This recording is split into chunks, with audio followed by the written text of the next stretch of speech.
Assalamualaikum dan salam sejahtera. Bertemu lagi untuk topik yang keempat, struktur pemerintahan, part yang kedua. Untuk part yang kedua ini, kita akan sentuh tentang badan kehakiman. Badan kehakiman ini merupakan satu topik yang agak berat untuk difahami dan saya akan cuba memberikan penerangan yang ringkas, padat dan jitu kepada semua.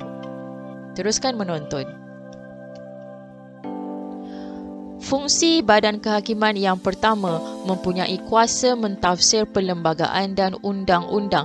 Sebelum ni kita belajar di badan perundangan, undang-undang akan diwartakan. Selepas undang-undang itu diwartakan, ia akan dibawa kepada badan kehakiman untuk ditafsirkan, untuk dilaksanakan kepada umum. Apabila sesuatu undang-undang itu ditafsirkan, dilaksanakan, ia secara tidak langsung telah pun melindungi hak asasi manusia. Perkara ini boleh terjadi sekiranya ada individu yang melanggar hak orang lain. Orang tersebut boleh memfailkan tuntutan di mahkamah bagi melindungi haknya. Fungsi yang seterusnya untuk menyebak undang-undang yang diluluskan oleh Dewan Undangan Negeri, DUN berada di peringkat negeri dan Parlimen di peringkat persekutuan. Yang terakhir menjadi pentadbir keadilan dengan membicarakan kes sivil dan juga jenayah, bermaksud menjadi orang tengah untuk menyelesaikan pertelingkahan konflik yang berlaku di antara plaintiff dan juga defendant. Bagi pelantikan hakim, Ketua Hakim Negara, Hakim Mahkamah Persekutuan, Mahkamah Rayuan dan juga Mahkamah Tinggi dilantik oleh Yang di-Pertuan Agong atas nasihat Perdana Menteri selepas berunding dengan Majlis Raja-Raja. Hakim Mahkamah Session dilantik oleh Yang di-Pertuan Agong atas nasihat Hakim Besar Mahkamah Tinggi. Manakala bagi pelantikan magistrat di wilayah persekutuan dilantik oleh Yang di-Pertuan Agong atas nasihat Hakim Besar Mahkamah Tinggi Malaya, manakala magistrat di negeri-negeri yang lain dilantik oleh Ketua Negeri sama ada Sultan ataupun Yang di-Pertua Negeri atas nasihat Hakim Besar Malaya atau Hakim Besar Sabah Sarawak. Badan kehakiman juga mempunyai kebebasan. Yang pertama, Parlimen dan kerajaan tiada kuasa untuk melucutkan jawatan seseorang hakim. Parlimen dan kerajaan boleh mencadangkan tindakan yang perlu diambil ke atas hakim. Dia hanya mencadangkan tindakan sahaja, tapi tiada kuasa untuk melucutkan jawatan hakim tersebut. Hanya tribunal yang boleh memutuskan sama ada hakim tersebut harus dipecat atau sebaliknya. Struktur badan kehakiman di Malaysia, yang pertama ialah Mahkamah Atasan. Terdiri daripada Mahkamah Persekutuan, Mahkamah Rayuan, Mahkamah Tinggi Malaya dan Mahkamah Tinggi Borneo. Antara bidang kuasa asal dan juga bidang kuasa yang lain bagi Mahkamah Persekutuan ialah menentukan kesahan undang-undang yang digubal oleh Parlimen dan DUN, menyelesaikan pertikaian antara negeri dengan negeri, contoh pertikaian di antara negeri Selangor dengan negeri Perak. So, Mahkamah Persekutuan akan selesaikan, atau antara negeri dan persekutuan, contoh antara persekutuan dan negeri Sabah. Itu contoh pertikaian yang berlaku antara negeri dan persekutuan. Juga memberi nasihat kepada YDPA tentang perlembagaan. Bagi Mahkamah Rayuan, keywordnya ialah rayuan, maka mahkamah ini akan membicarakan semua kes rayuan, sivil dan jenayah terhadap keputusan Mahkamah Tinggi. Sekiranya ada individu yang ingin membuat rayuan terhadap keputusan Mahkamah Tinggi dah keluarkan keputusan, jadi dia boleh membuat rayuan di Mahkamah Rayuan. Bidang kuasa lain di bawah Mahkamah Rayuan ialah membicarakan kes yang melibatkan tuntutan melebihi RM250,000 dan keputusan mahkamah yang berkaitan dengan kos. Bagi Mahkamah Tinggi, secara umumnya, sebab Mahkamah Tinggi ada dua, satu Mahkamah Tinggi Borneo, dua Mahkamah Tinggi Malaya kan. Secara umumnya, bidang kuasa Mahkamah Tinggi ialah membicarakan kes sivil dan jenayah, menjatuhkan hukuman, menyelia dan mengubah keputusan mahkamah bawahan. Tiga ini merupakan bidang kuasa asal Mahkamah Tinggi. Antara bidang kuasa lain di bawah Mahkamah Tinggi ialah pertikaian antara tuan rumah dan penyewa, kesahan dan pembubaran perkahwinan, maksudnya cerai, kemuflisan dan penggulungan syarikat. Gulung syarikat bermaksud bankrupt, penjagaan kanak-kanak, kenyataan sah wasiat dan surat kuasa tadbir estate, pembatalan kontrak dan injuksi. Injuksi merupakan satu perintah daripada mahkamah untuk menghalang atau mengarahkan seseorang daripada melakukan sesuatu perkara. Struktur badan kehakiman yang kedua ialah mahkamah rendah. Terdiri daripada mahkamah session, mahkamah magistrat dan mahkamah bagi kanak-kanak. Mahkamah session bidang kuasa sivil membicarakan kes yang nilai maksimum perkara yang dipertikaikan kurang daripada RM1 juta kecuali perkara yang melibatkan kemalangan kenderaan, penderitaan, kes tuan rumah dan penyewa. Bidang kuasa jenayah di Mahkamah Session membicarakan kes kecuali yang boleh membawa hukuman mati. Bidang kuasa sivil di Mahkamah Magistrat membicarakan kes yang nilai maksimum perkara yang dipertikaikan kurang daripada RM100,000. Bidang kuasa jenayah membicarakan kes yang boleh membawa hukuman maksimum 10 tahun penjara atau denda. Mahkamah rendah yang terakhir ialah mahkamah bagi kanak-kanak di mana bidang kuasa sivil dan jenayah bagi mahkamah ini membicarakan semua kes kecuali kesalahan yang boleh dihukum mati. Sekiranya kanak-kanak itu bersalah, kanak-kanak tersebut tidak akan dipenjarakan, tetapi hukuman yang akan diberikan antaranya ialah amaran supaya berkelakuan baik, hukuman sebat ringan dan tidak melebihi 10 sebatan, dihantar ke sekolah pemulihan akhlak sehingga berumur 21 tahun. Contoh sekolah pemulihan akhlak ialah sekolah Henry Gurney. Sekiranya seorang kanak-kanak itu dijatuhkan hukuman mati, kanak-kanak tersebut akan ditahan atau dipenjarakan atas perkenan raja. Raja di sini bermaksud sekiranya perkara itu berlaku di negeri Perak, maka Sultan Perak akan membuat tindakan tersebutlah. Itu maksud raja. Raja akan refer kepada raja bagi negeri yang terlibat dengan kes berkenaan. Struktur yang seterusnya ialah Pesuruhjaya Kehakiman. Pelantikannya dilakukan oleh Yang di-Pertuan Agong atas nasihat Perdana Menteri menerusi persetujuan Majlis Raja-Raja. Sekiranya berlakunya pemecatan, maka pemecatan tersebut akan dilakukan oleh YDPA melalui Syur Tribunal.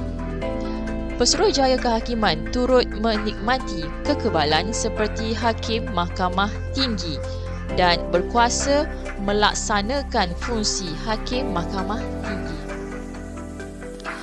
Atur cara kes sivil di Mahkamah Tinggi dan Mahkamah Rendah.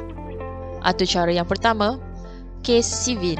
Tindakan undang-undang yang diambil oleh seseorang untuk mendakwa orang lain yang telah melanggar hak-haknya. Atau cara kedua, perbicaraan di Mahkamah Tinggi dimulakan apabila pihak plaintiff berjaya mendapatkan writ. Pihak plaintiff merupakan pihak yang mendakwa orang lain. Maksud writ ini merupakan dokumen rasmi untuk meminta defendant menghadirkan diri di mahkamah. Defendant merupakan orang yang didakwa. Sekiranya pihak defendant gagal menghadirkan diri ke mahkamah, keputusan tetap akan dibuat tanpa kehadirannya. Writ tersebut akan diserahkan secara terus kepadanya atau kepada peguamnya. Sekiranya cara di atas tidak dapat dilaksanakan, writ tersebut akan ditampal di rumahnya ataupun diiklankan di surat khabar. Pihak defendant boleh melawan writ tersebut dengan cara menghadirkan diri ke mahkamah dalam tempoh masa yang telah pun ditetapkan. Defendant boleh menuntut sama ada dibicarakan ataupun tidak dibicarakan. Atur cara bagi kes jenayah pula di mahkamah tinggi dan di mahkamah rendah. Sekiranya seseorang itu boleh dihadapkan ke mahkamah ataupun ditahan polis melalui 3 cara: waran tangkap, perintah saman mahkamah atau tangkapan tanpa waran. Waran tangkap merupakan satu perintah kepada polis untuk menangkap seseorang yang dinamakan di dalam waran tersebut dan membawanya ke mahkamah. Perintah saman mahkamah merupakan satu dokumen yang menyatakan pertuduhan, di mana pihak tertuduh, defendant ini, perlu hadir ke mahkamah. Itu maksud perintah saman mahkamah. Cara yang terakhir ialah menerusi tangkapan tanpa waran. Maksudnya, laporan seseorang di dalam buku polis dan ada bukti, maka orang itu boleh ditangkap menggunakan tangkapan tanpa waran.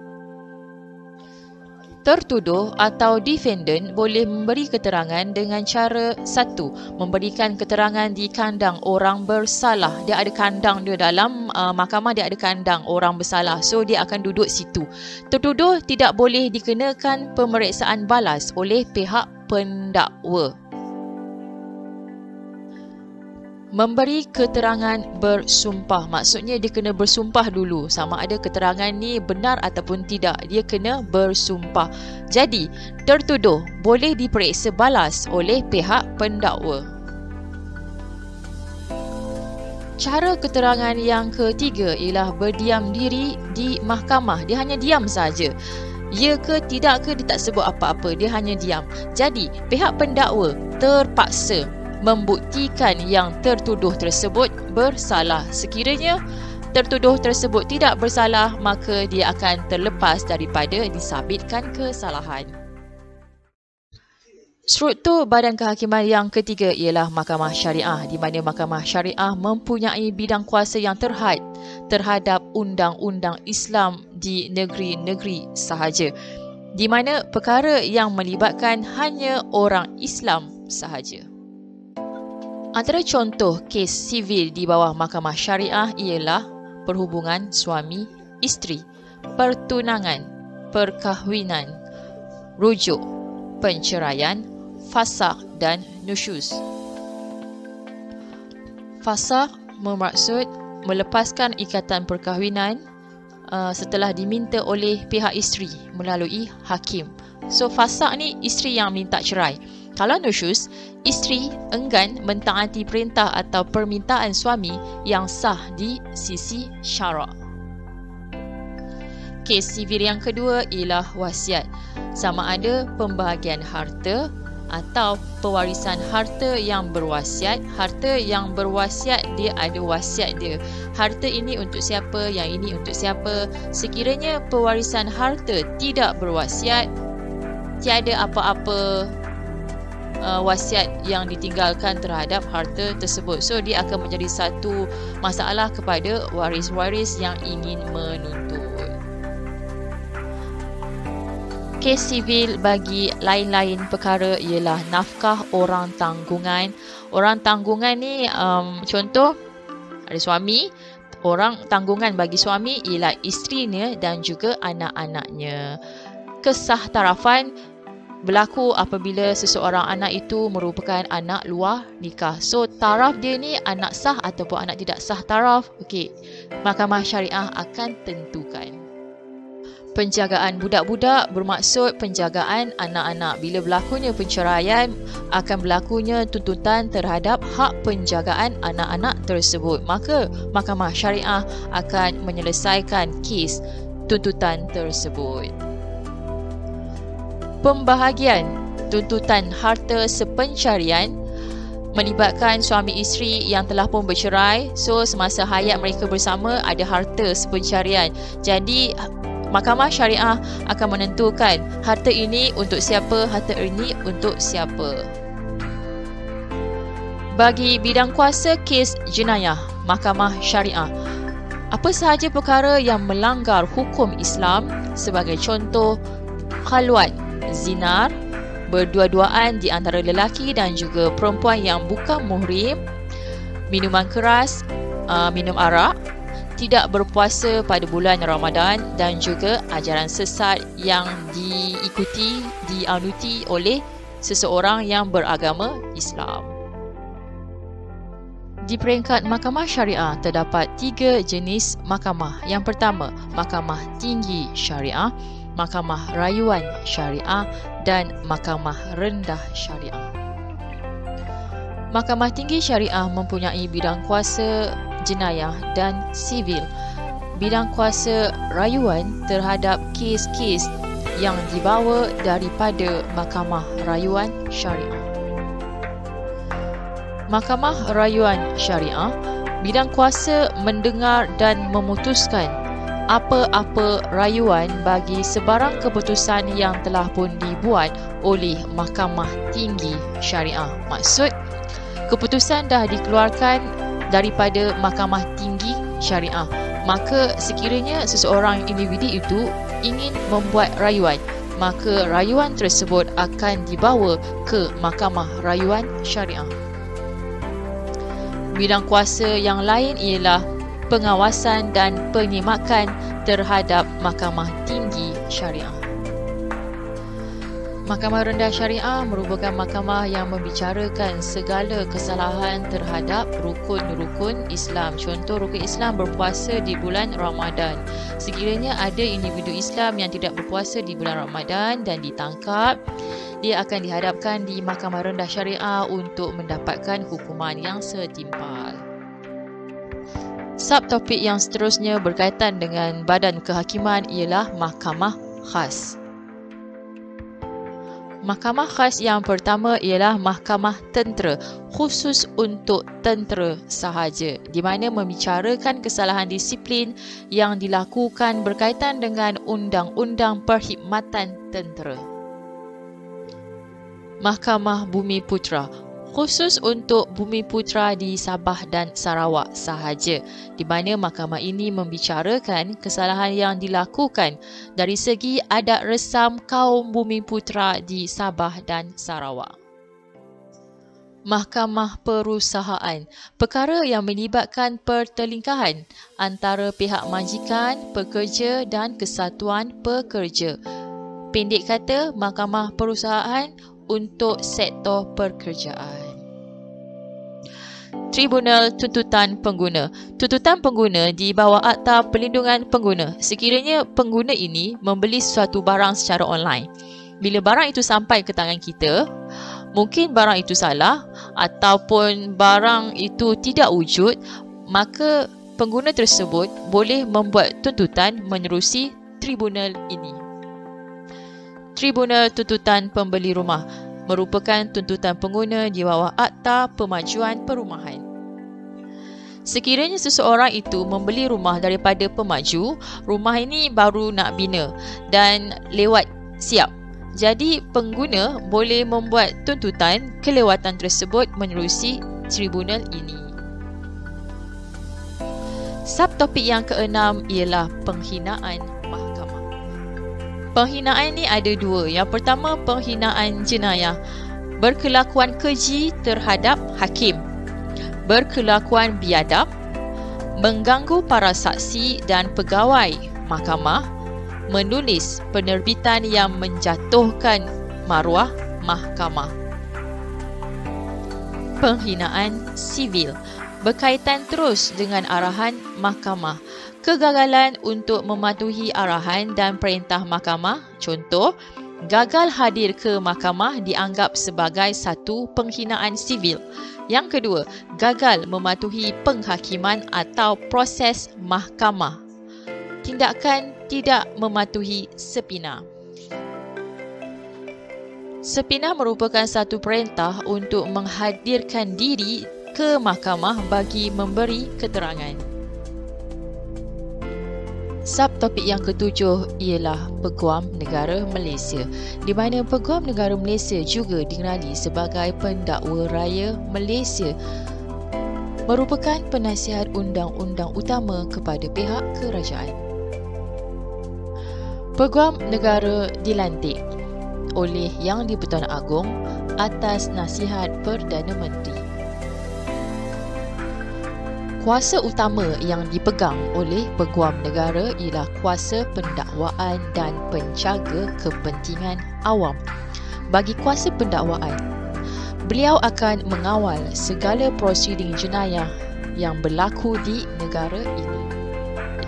Kawalan prosiding jenayah ini dilakukan dengan cara menentukan sama ada sesuatu kes jenayah itu boleh diteruskan ataupun diberhentikan. Suatu masa dulu, Malaysia pernah digegarkan dengan kes pembunuhan berprofil tinggi. Jadi, kes ni sebenarnya telah pun ditutup. Tetapi disebabkan ada bukti-bukti baru yang telah pun ditemui, maka Peguam Negara bertindak untuk membicarakan semula kes yang telah pun ditutup tersebut.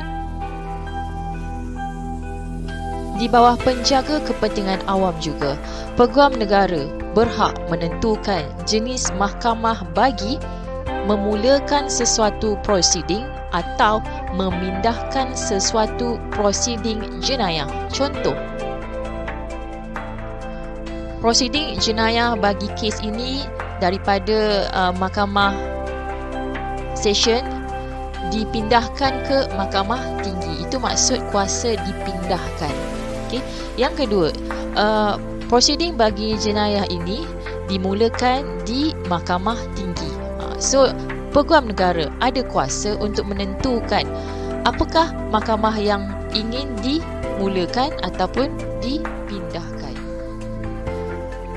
Bagi subtopik yang ke-8, Badan Pemerintah, kita akan ada satu topik yang khusus bagi Badan Pemerintah.